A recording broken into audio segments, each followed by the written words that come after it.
Now they get away with this, but Martha Stewart goes to jail. Go ahead.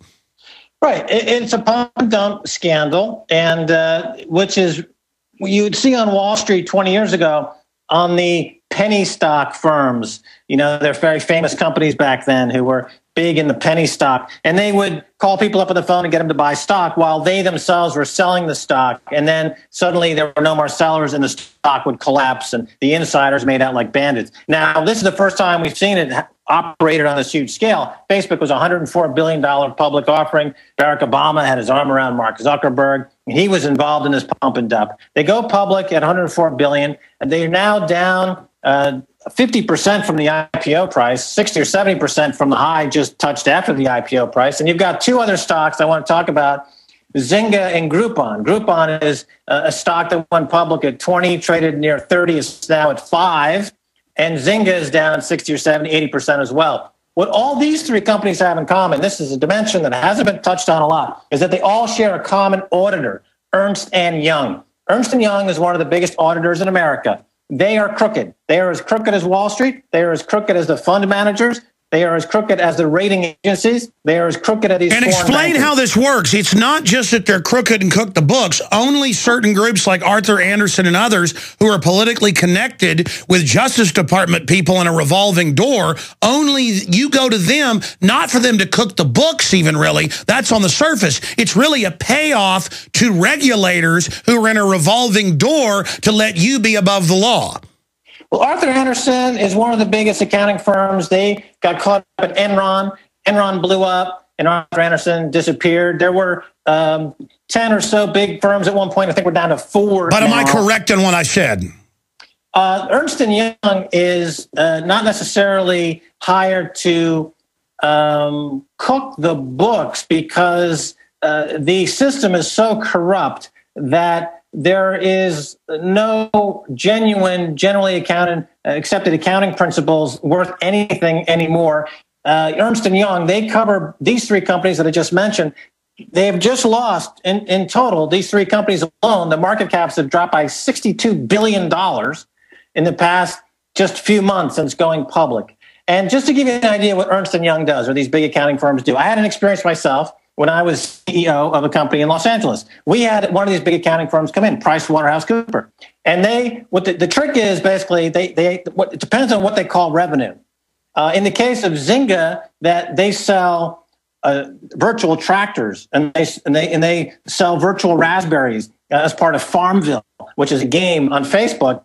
Ernst & Young would count the virtual money as real money. So that was the fraud that they were committing. In the case of the company I was involved with, PricewaterhouseCoopers, they were identifying losses as revenue. We had $2 million in losses. They put in the filing for the IPO at Bear Stearns, $2 million in revenues. And according to their formula, that was the revenues of the company, even though they were the losses of the company. But they didn't get in trouble for that because the accounting rules in America, just like all the banking rules and all the political rules and all the special interest rules and all the abrogation of all the civil rights and all the constitutional rules, are now in the hands of the lunatics running this asylum. They're the ones, Ernst & Young can say that losses equal revenues, and therefore the company is worth $100 billion. Then it goes to the public market, and within 3 months we know, wait a minute, the company's not worth $5. Sure, Max, stay there. When we come back, I want to get your take on this then. If the whole thing is rotten, and as you said, the whole structure is the rust, take the rust out of the car, there's no car, what happens when there is an implosion? Is it total? Does it make it worse? Bad thing. Oh, the foreign bankers did a bad thing. Oh, they did. And now they're buying 1.4 billion bullets. They've got drones and checkpoints going up everywhere. And more they admit it's for a civil unrest collapse. Max Keiser, who's been stunningly accurate in his prediction so far, unfortunately, is saying in the next, I don't know, how far away is April? 3, 4, 5, 6, 7 months. 6, 7 months. He sees it all imploding, and now they're in Fox News saying it looks like the Fed is going to go to QE3, but they've already done other forms of stimulus that cause inflation. Max, what happens when the corruption is so systemic? I mean, if we had crashes in 1929, not much of the economy was tied up in the market. What happens when everything's tied up in fraud if things go belly up? Well, it's a good point, because back in the 20s and 30s, you still had a very big farming component in the U.S. economy, and even during the Depression, there was enough family farms in America. People could eat to some degree. That's not so anymore. You have the big industrial farming, the Monsanto and farming, the huge conglomerate farming. You don't really have the small farms anymore. So when the thing blows up, there's no recourse. There's nowhere to go back. I'll make another prediction for 2013. You keep asking me, is there any way to stop it? And I say, no, there's no way to stop this, because systems analysis tells me that when you complicate a system to the degree that this has been compromised and complicated, there's a 99.9% probability of a total, utter systemic collapse before April. And that's my thought. Now, following up on that, there is only one possible outcome as a result of that, and that's civil war. There's got to be a civil war. It's going to be a civil war in America, intergenerational. All the people under 30 are going to go to war with everybody who's 45 plus, who basically stole all their money, stole their country, stole their wealth, destroyed the arability and the viability of the soil, and that will be the civil war. There's only, if you have one, you're going to have the other, and that would come in 2013. Max, I'm so speechless. I've got to interject something here. This is shaking me right now, because I know you wouldn't just say this and put your credibility on the line. You're really sure of this, and I hope you're wrong. That's all I can say. Well, I'm putting my flag, planting my flag on this one, as I have done before with predictions previously. And there's no avoiding the collapse. There's no remedy to the collapse. The underlying chaos is too great. The 86% of all the trades in the New York Stock Exchange are computer to computer. That's true of exchanges all over the world. The algorithms that support all this trading are funded with 0% interest rates from the Fed. They can borrow money at zero. They can do anything they want with any amount of money that they want. And if they ever make a mistake, they get bailed out with more free money from the feds, and they keep adding layer and layer and layer of problems onto the system. We already had the flash crash in 2010. We had the entire evisceration of Knight Capital just a couple of weeks ago, $440 million in 45 minutes due to a spastic computer program. Well, I mean, here's why you may be right. I mean, undoubtedly, it's all a giant fraud and waiting to blow up, Max. But why are the Chinese pulling out of the U.S. stock market?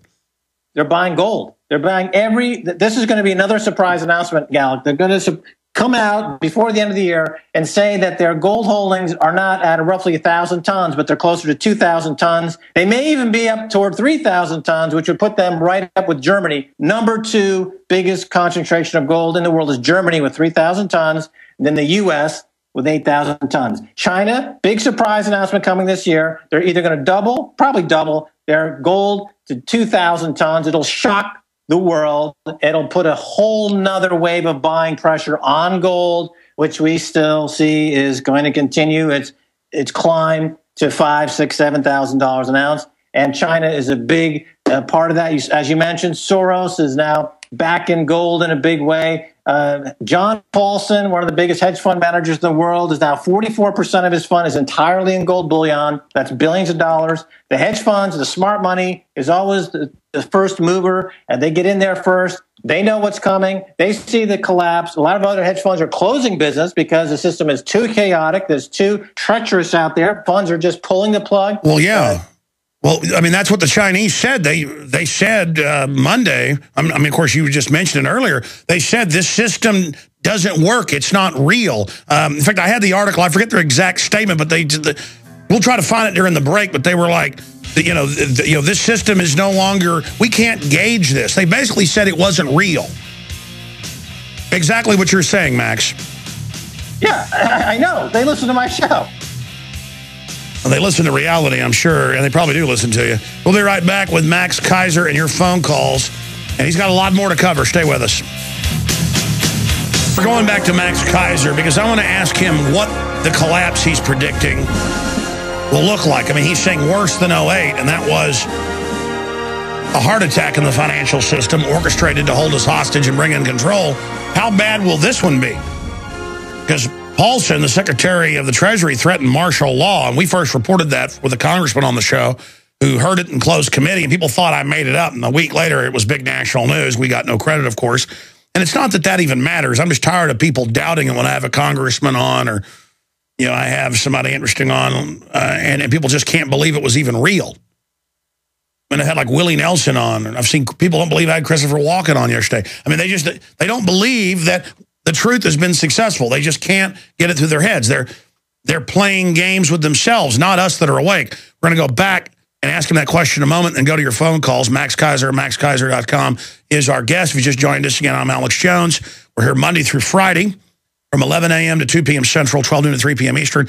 Weeknights, 7 o'clock at InfoWarsNews.com or PrisonPlanet.tv with the nightly news. Sometimes it's 3 hours long, folks. I mean, it's in-depth.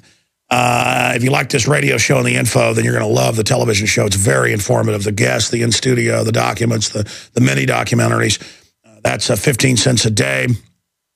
You can subscribe there for $5.95 a month. You get 6 memberships for the price of 1. It's all about getting the word out, and that just pays for our bandwidth. We're getting censored more and more, so we're promoting PrisonPlanet.tv more and more. And lastly, with this uncertain world, we have found the very best superfoods out there, just incredible vitamin, minerals, trace element, things like Beyond, Tangy Tangerine, discounted at InfoWarsTeam.com. That's InfoWarsTeam.com.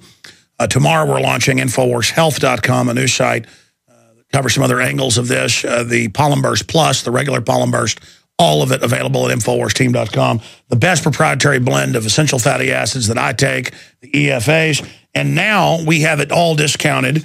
We're an official, you know, we carry it all. Interfood, the best green superfood, coffee lines, you name it, all at InfoWarsShop.com.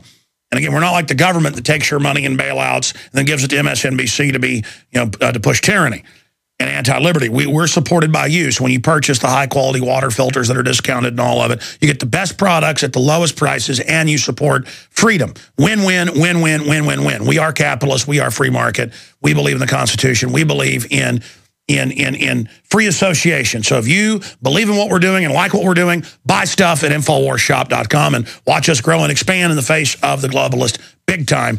Okay, I got to ask you, Max Keiser, what then does a collapse look like? I mean, you're going out there big time, and I find it chilling because I respect your analysis. When you say collapse, some people then say that means road warrior, you know, bands of motorcycles feeding on people. Well, crime rates are already exploding. There are a lot of towns where there are no police.